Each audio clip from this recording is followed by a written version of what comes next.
వి gold trusted gold buyers మీరు తాకట్టు పెట్టిన బంగారాన్ని విడిపించి ఈ రోజు ఉన్న మార్కెట్ ధరకు కొనబడను 7771077720.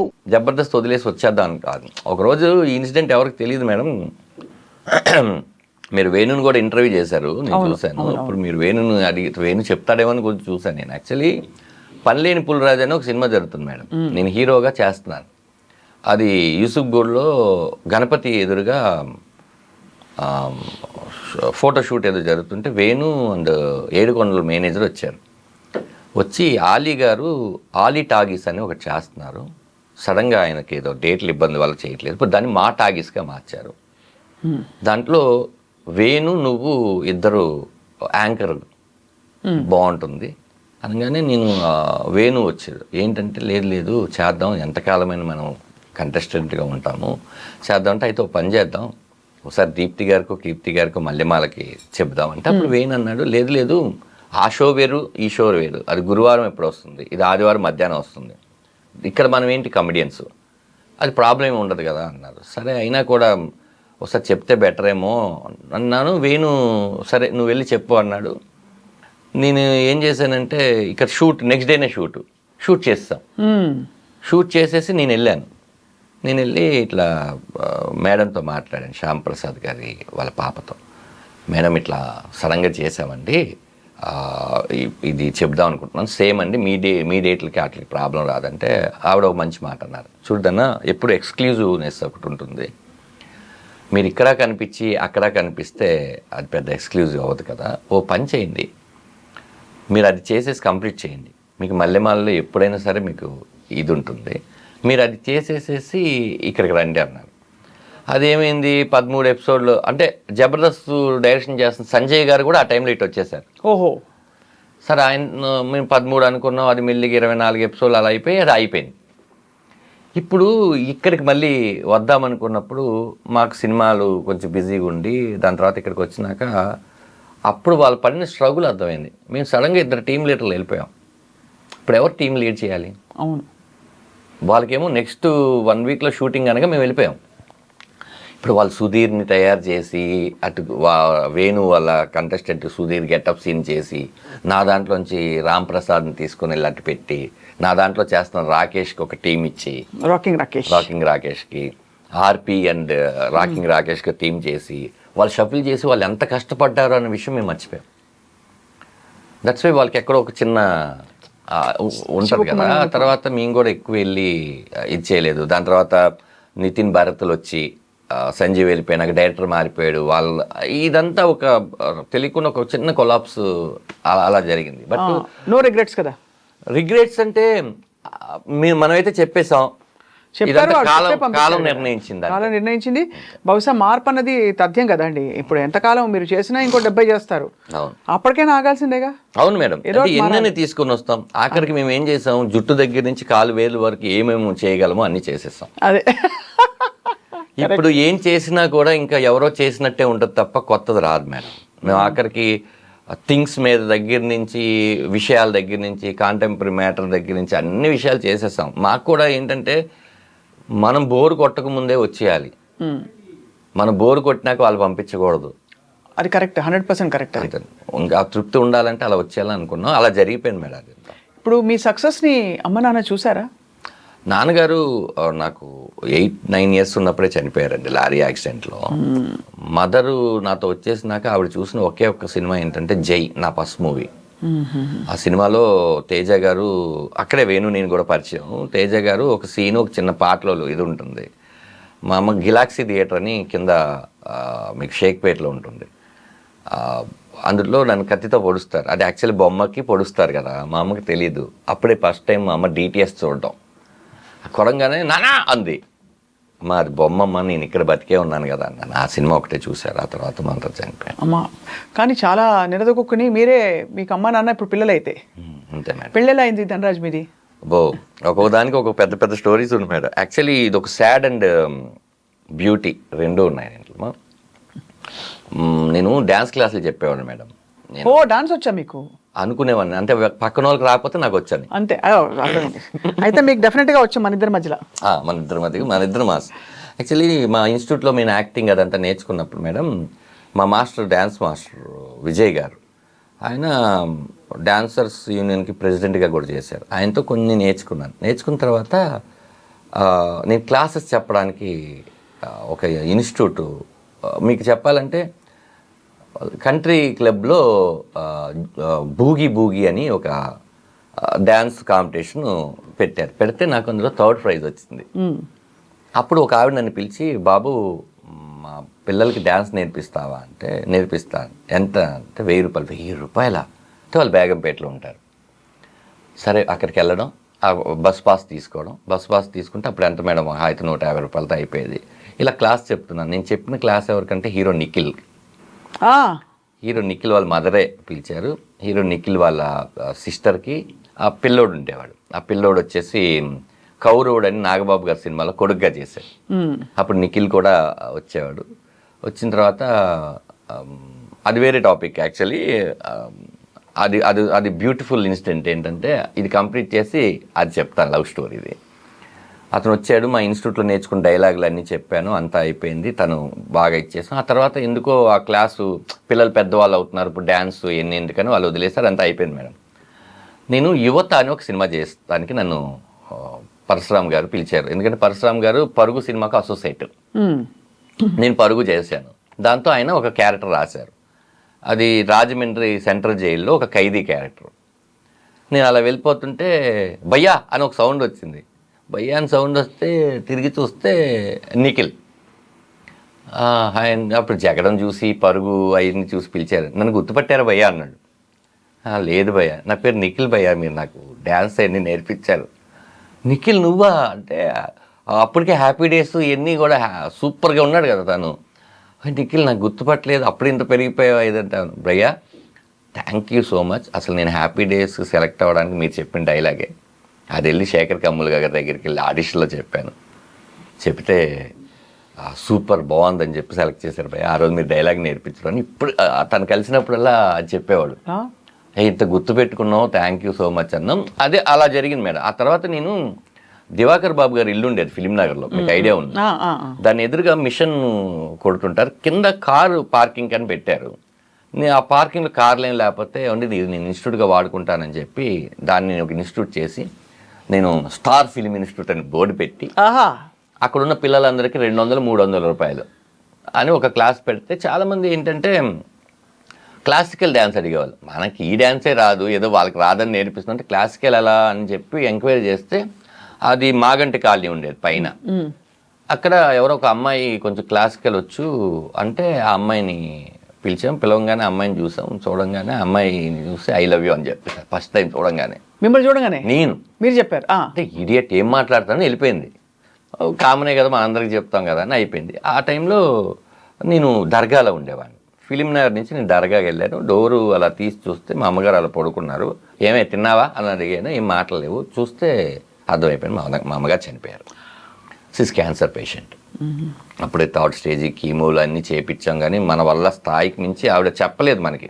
చెప్తే వీడు ఏం చేయగలడు ఇప్పుడు, మనసులో అది పెట్టుకుని కెరీర్లో ఇచ్చేసుకుంటాడు అని చాలా స్ట్రగుల్గా ఉండేది. ఎందుకంటే ఈ డ్యాన్స్ క్లాస్ నుంచి వచ్చే డబ్బులు, లేకపోతే వేరే మనకు ఉపాధి లేదు. అప్పుడు చాలామందికి ఫోన్ చేసాము, అందరి పరిస్థితులు అలాగే ఉన్నాయి. అప్పుడు సర్లే అని ఈ అమ్మాయికి కూడా చేసాం. అందరు చేసే ప్రాసెస్లో రాత్రి 11-12:30కి ఈ అమ్మాయికి కూడా చేస్తే, నీ పక్కన ఎవరు ఉన్నారంటే నా పక్కన వాసు అనే ఫ్రెండ్ ఉన్నాడంటే వాసుని పంపించాను.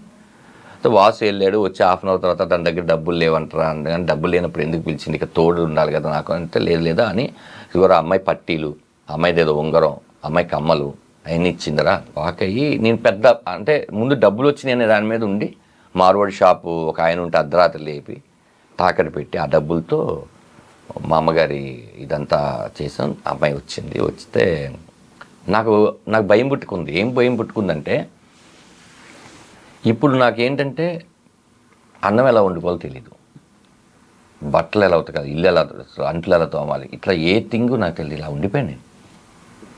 అలా ఉండిపోతే పక్కింటి వాళ్ళు పిలిచి భోజనం పెట్టడం ఇలాంటి థింగ్స్ జరుగుతున్నాయి. కానీ ఇంకా మళ్ళీ రాదా, ఎప్పుడో చిన్నప్పుడు నాన్న కోల్పోయాము, ఇప్పుడు కరెక్ట్గా అమ్మను కోల్పోయాము. ఏంటి నా లైఫ్ నాకు అర్థం కావట్లేదు.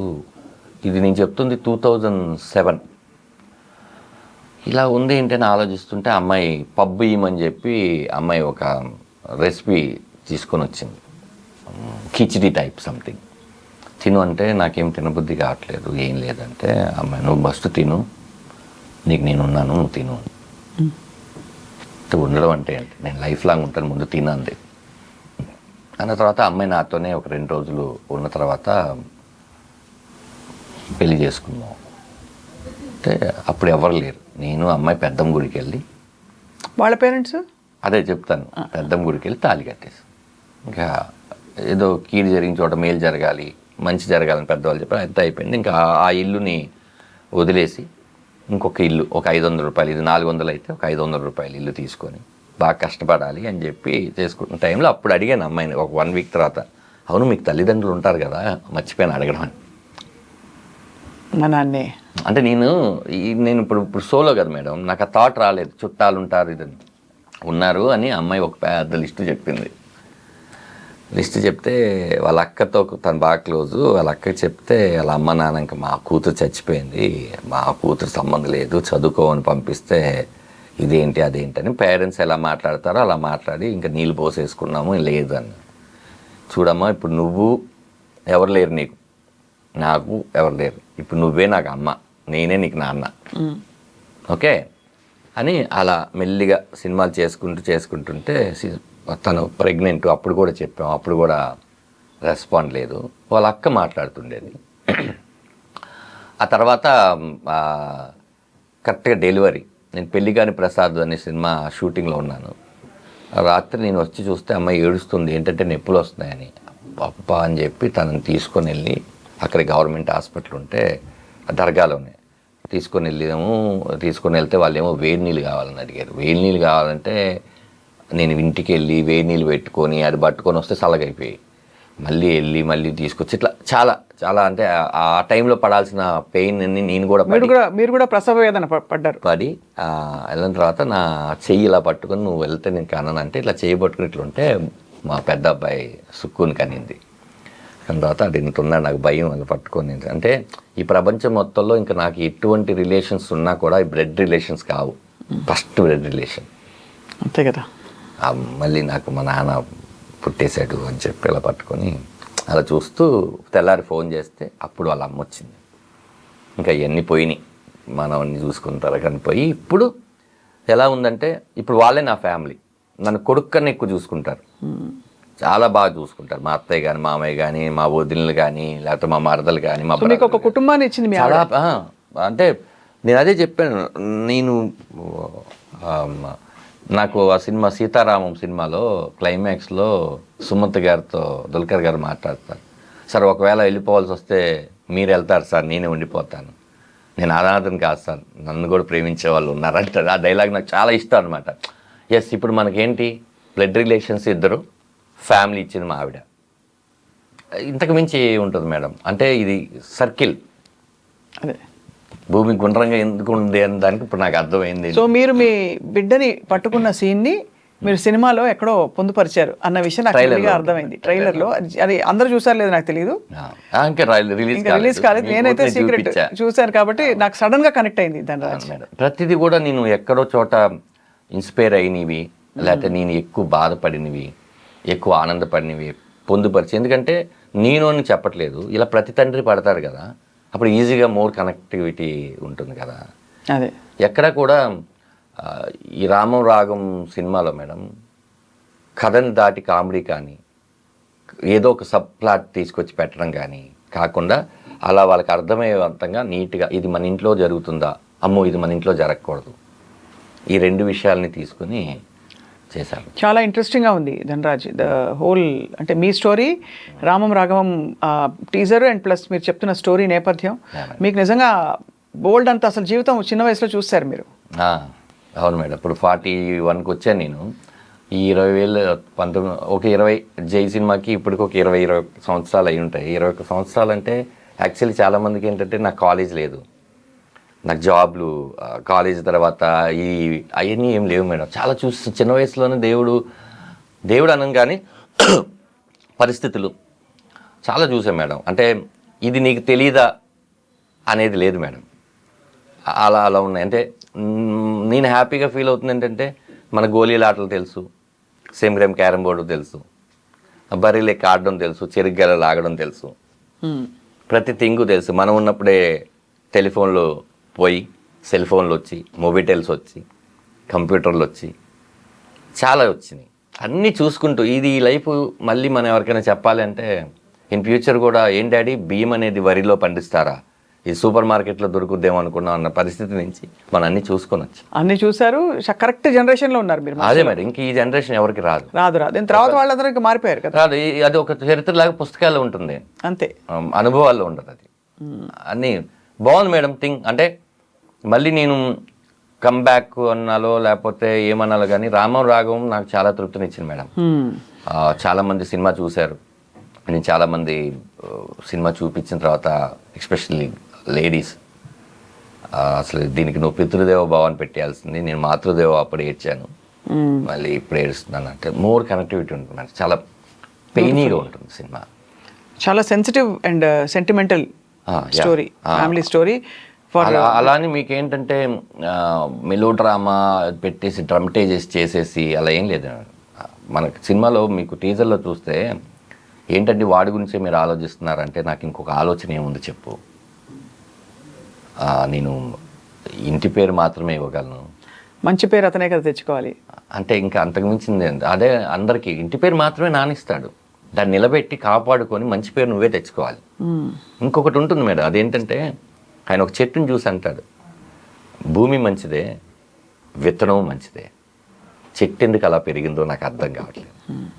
భూమి అమ్మ, విత్తనం నాన్న, ఆ చెట్టు ఎందుకు అలా పెరిగిందో నాకు అర్థం కావట్లేదు. రెండు మంచిదైనప్పుడు అంటే దాని అది పెరిగే దాంట్లోనే చాలా గాలులు వానలు చాలా థింగ్స్ తీసుకొని పెరిగి ఉంటుంది, అది లేకపోతే అది అలా పెరగదు. అవును, ఇలా చాలా మంచి మాటలు ఉంటాయి. ఎక్కడికక్కడ ఆలోచింపచేసే పాయింట్స్ ఉన్నాయి అయితే ఉంటాయి మేడం, ఉంటాయి. ఇంకెవరెవరు ఉన్నారు ఇక్కడ తెలిసిన వాళ్ళు? ప్రమోదిని గారు, ఆఫ్ కోర్స్ ప్రమోదిని గారు, 30 years పృథ్వీ గారు, చిత్రం సీన్ గారు, శ్రీనివాస్ రెడ్డి గారు, సత్య, హరీష్ ఉత్తమ్ గారు, ప్రతి క్యారెక్టర్ ఏదైనా మన ఇంటూరి వాసు గారు, అందరూ ఆల్మోస్ట్ సుపరిచిత క్యారెక్టర్స్. మీరు తెలిసి చాలా ఆలోచితంగా కాస్టింగ్ చేశారు అయితే. అవును మేడం, అవును మేడం. అంటే చెప్పే వాళ్ళకి మాత్రం ఏ ఇమేజ్ ఉండకూడదని నేను అనుకున్నాను మేడం. వాళ్ళు అన్ని క్యారెక్టర్ చేస్తున్న వాళ్ళు, ఎందుకంటే ఇందులో నేను రెగ్యులర్గా ఏం చేయించాను. కమెడియన్ అంటే సత్య ఉండగానే సైడ్ కిక్ లాంటి ఒక క్యారెక్టరు, ఓ 4 పంచులు వేసేసి సినిమాలో మీరు చెప్తే చాలామందికి ఇది అవునా అనుకుంటారు, కానీ వెళ్తున్న సిచ్యువేషన్లో ఏదైనా వస్తే మాటలు మీరు నవ్వాలి తప్ప కామెడీ కోసమో డ్యాన్సుల కోసమో ఫైట్ల కోసమో ఏది ఉండదండి. ఒక జర్నీ, ఒక రాఘవ అనే ఒక కుర్రాడు, వాళ్ళ నాన్న రాఘవ ఏం చేస్తుంటాడు, వాళ్ళ నాన్న ఏం చేస్తుంటాడు, వీళ్ళిద్దరి మధ్య ఎక్కడ చెడినప్పుడు నాన్న ఎంత బాగా కొడుకు గురించి ఆలోచిస్తే కొడుకు ఎందుకు అర్థం చేసుకోలేకపోయాడు. అలానే కొడుకు ఆలోచించే విధానం తప్పు వాడి పాయింట్ ఆఫ్ వ్యూ తప్పు కానప్పుడు ఈ ప్రపంచంలో ఏం చెప్పినా వాడు వినడం అంతే. అలాంటప్పుడు వీళ్ళిద్దరు కలుసుకుంటే బాగుంటుంది. ఆ తండ్రి అపురూపంగా ఆ రోజు పుట్టింది నా కొడుకు మాత్రమే కాదు, తండ్రిగా నేను కూడా అని చెప్పడం చాలా పెద్ద డైలాగ్ అది. ఇప్పుడు మళ్ళీ ఆ కొడుకును అతను పట్టుకోవడం కోసం ఎంత తాపత్రయపడి ఎలా చేసుకున్నాడు అనే ఒక మ్యాటర్లో వెళ్ళి ఫైనల్గా ఏంటంటే ఒక తండ్రి మాట విని అడవులకి వెళ్ళిన కొడుకు కథ రామాయణం మేడం. ఇక్కడ ఒక కొడుకు మాట విని ఇంకా చాలా దూరం వెళ్ళిన తండ్రి కథ రామం రాఘవం. బ్యూటిఫుల్. రామం రాఘవం ఒకటే అని ఎండ్ చేశారు మీ ట్రైలర్ని కూడా. అవును మేడం, అది అవును మేడం, చాలా లవ్లీగా ఉంది ధనరాజ్. అయితే మీ చిన్న కోరిక ఏంటంటే మనం మళ్ళీ కలవాలి సినిమా రిలీజ్కి ముందే, కలిసి మీ టీంతో మీ సినిమాలో నటించిన ప్రధాన భూమికలో ఉండే ఎవరైనా సరే తప్పకుండా మేము పలకరిస్తాం, వాళ్ళని కూడా వాళ్ళ ఎక్స్పీరియన్సెస్ తెలుసుకుంటాం రామం రాఘవం సినిమాకి సంబంధించి. బట్ మీ స్టోరీ విని వెరీ వెరీ ఇన్స్పైర్డ్, అండ్ ఈ ఇన్స్పైరింగ్ స్టోరీ ఇంకా బోల్డ్ మలుపులు తిరిగి మీరే ఊహించినంత సక్సెస్ మీకు రావాలని కోరుకుంటున్నాం. Madam thank you. అంటే మీ షోలో నేను ఒకటి అప్పీల్ చేసుకుందాం అనుకుంటున్నాను, ఏంటంటే మీరు సినిమా థియేటర్కి వచ్చి సినిమా చూసి బాగోలేదు అని చెప్పే హక్కు మీకు ఎప్పుడు ఉంటుందంటే మీరు టికెట్ పెట్టి డబ్బులు కొన్నప్పుడు. అవును, కరెక్టే. అదే పక్కన వాళ్ళు ఎవరో సినిమా చూసి బాగాలేదని వాళ్ళ అభిప్రాయం చెప్తే అవునా బాగాలేదు కదా అని చెప్పి వెళ్ళకపోవడం అనేది మీరు ఇంకోళ్ళ మీద డిపెండ్ అయినట్టు. కరెక్టే. అవును, మీ హక్కు ఎప్పుడు మీరు వినియోగించుకుంటారంటే మీరు తిట్టాలన్నా ఏది చేయాలన్నా మీ డబ్బులతో మీ సినిమా కొనుక్కుని చూసినప్పుడు. ఎందుకంటే అతనికి నచ్చిన కొన్ని విషయాలు మీకు నచ్చకపోవచ్చు, ఒక్కొక్కరిది ఒక్కొక్క ఐడియాలజీలో ఉంటాం కాబట్టి.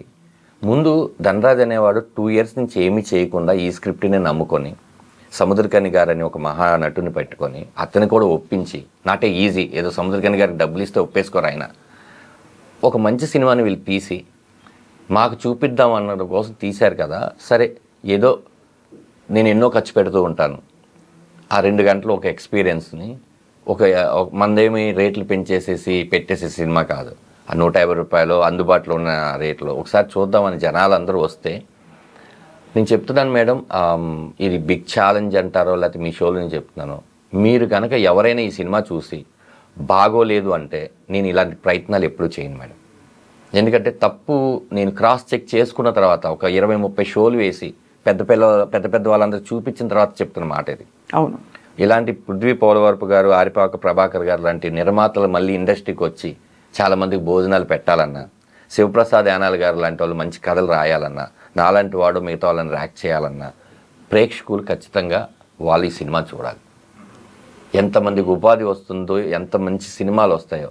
మరి ఇలాంటి సినిమాలు 4-5 చేసిన తర్వాత మనం కూడా ప్రేక్షకులు కంటెంట్ ఉన్న సినిమాలే వాళ్ళు కంటెంట్ ఉన్న సినిమాలు చూసి ఇచ్చేస్తున్నారు. అవును, కానీ మోర్ దెన్ మనం ఈ సినిమా థియేటర్లో ఆడలేదా, ఓటీటీలో బాగుందే, అదో ఆ రోజు నువ్వు చూస్తుంటే ఈ గతి ఈ సినిమాకి పట్టేది కాదు. నేను వాళ్ళ మార్పు కోసం చెప్తున్నాను మేడం. వాళ్ళు ఎప్పుడు రైట్గానే ఆలోచిస్తారు. ఖచ్చితంగా థియేటర్కి వచ్చి ఈ సినిమాని చూస్తే చాలామందికి స్ట్రెంత్ అవుతుందని చెప్తున్నాను. తప్పకుండా చూస్తారు మీరు, అందుకు చూసేలాగా మనం చేద్దాం. చేద్దాం. All the very best Dhanraj. Thank you Swapna Thank you గారు, so thank much. You, nice interview. Yes.